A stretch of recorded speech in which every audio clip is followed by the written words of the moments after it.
As we meditate upon the gracious work of God, as we celebrate the Lord's table, I would like to reflect on the passage found on Ephesians chapter 2, verses 1 and 10.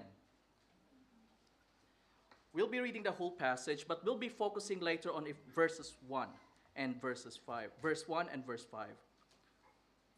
Chapter 2 says, "And you had he quickened, who were dead in trespasses and sins, where in time past you walked according to the course of this world, according to the prince of the power of the air, the spirit now that worketh in the children of disobedience, among whom also we all had our conversation in times past, in the lust of our flesh, fulfilling the desires of the flesh and of the mind, and were by nature the children of wrath, even as others. But God, who is rich in mercy, for his great love wherewith he loved us, even when we were dead in sins, had quickened us together with Christ.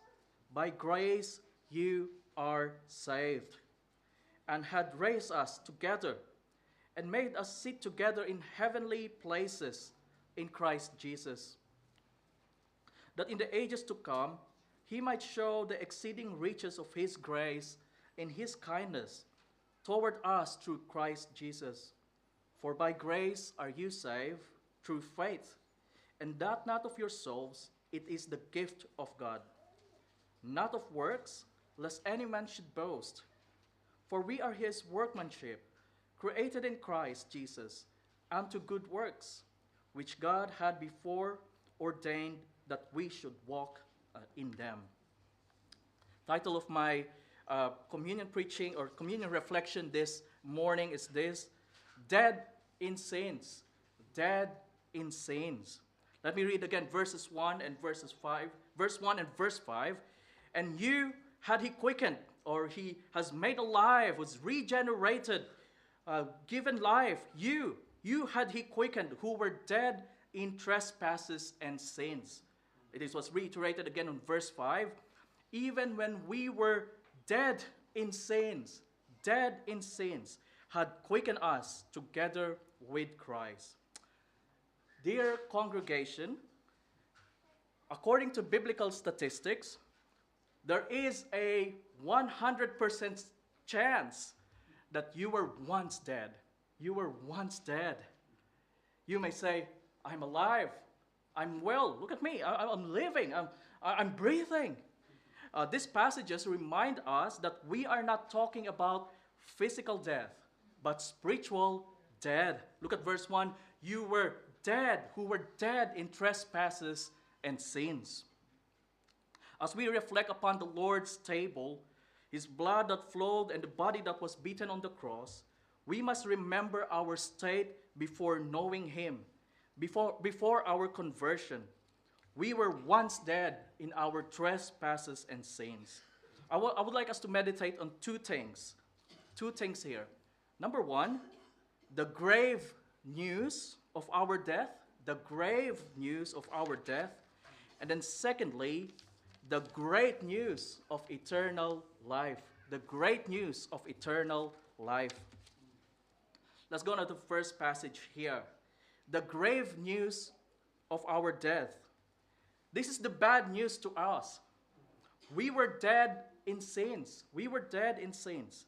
Notice again on verse 1, it says, "You were dead in trespasses and sins." There's no life in our souls. In cinemas, you may have seen zombies or in movies where they are physically dead. Yeah, physically dead, yet they're still moving. They're still moving. But here it's the opposite actually. We have a picture of someone who is physically living, but in reality is spiritually dead, living humanity, but dead internally. Dear brothers and sisters in Christ, before our conversion, we were dead in our sins. It is sin that kills us. It is sin that separates us from God. It is sin that gave us the great expanse that removed us, that gave us a barrier away from the presence of God. We were dead in sins. Isaiah 59 verse 2 says, "But your iniquities have separated between you and your God, and your sins have hid his face from you, that you will not hear." And because of that sin, we were unable to save ourselves. And that is the reminder of Ephesians chapter 2, verse 1 to us.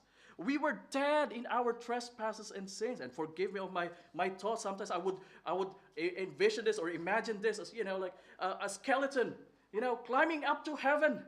Climbing up to heaven, say, "Lord, I'm going to go to heaven. I'm going to save myself." No, dead in sins. Dead in sins. We were dead in sins. We had no hope. We cannot work our way up for salvation. Our hearts are dead. It does not throb. It does not pulsate. It does not palpitate anymore, so that we love our God. Our hearts are dead. Our minds are dead. We cannot understand anything about God, fully understand anything about our Lord. Mind is dead. Our wills are dead as well. We cannot obey God. We cannot follow God. If we can follow God, if we can fully obey Him when we could have. But no, we were dead in sins, dead in our trespasses, dead in our transgression. Spurgeon said it in one of his sermons, and he would say something like this: "You may bring the finest food and place it before a dead man. What can a dead man do? He cannot eat. You may play the most beautiful music as we have just done, but a dead man cannot hear. He cannot hear. You may show him, this is the brightest light, this is it's a big celebration, and look at all the things that you can do, but he cannot see. He cannot see, for we are all dead in our sins." The gospel is preached is this, that the beauty of Christ is shown to us. The promise of scriptures are declared, yet the sinner does not respond, because again, he is dead in sin. We were dead in sins. I mean, ask yourself, maybe you can ask the person beside you, "Hey, what can a dead man do?" What can a dead man do? Well, nothing. Nothing. Nothing. Nothing to contribute to his salvation. Nothing to please God. Nothing to earn his way back to the presence of God. That's why we sing in one of the classic hymn, "Nothing in my hand I bring, simply to thy cross I cling." Oh, what a grave news for us.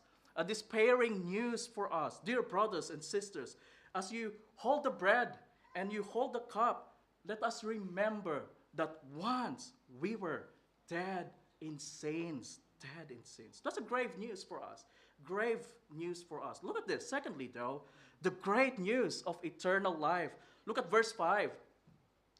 "Even when we were dead in sins, it is He that had quickened us, He who quickened us together with Christ. By grace are you saved."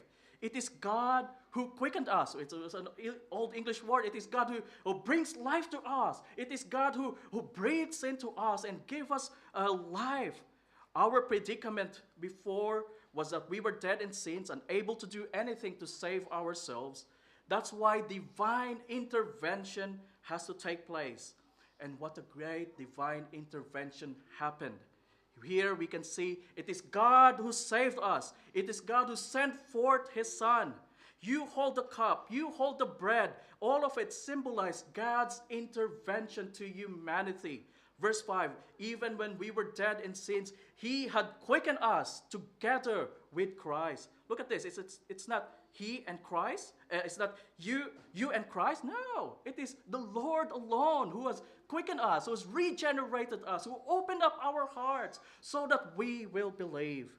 We were made alive. We were given breath. We were quickened. It is God who opened up our hearts. It transforms our heart into a heart of stone before, to a heart of flesh that can now throb. The life begins to flow to our soul. Our ears may start to hear the word of God. Our mind is open to the reality of our predicament and our only way for salvation. It is by faith in Christ alone. We understand the beauty of the gospel.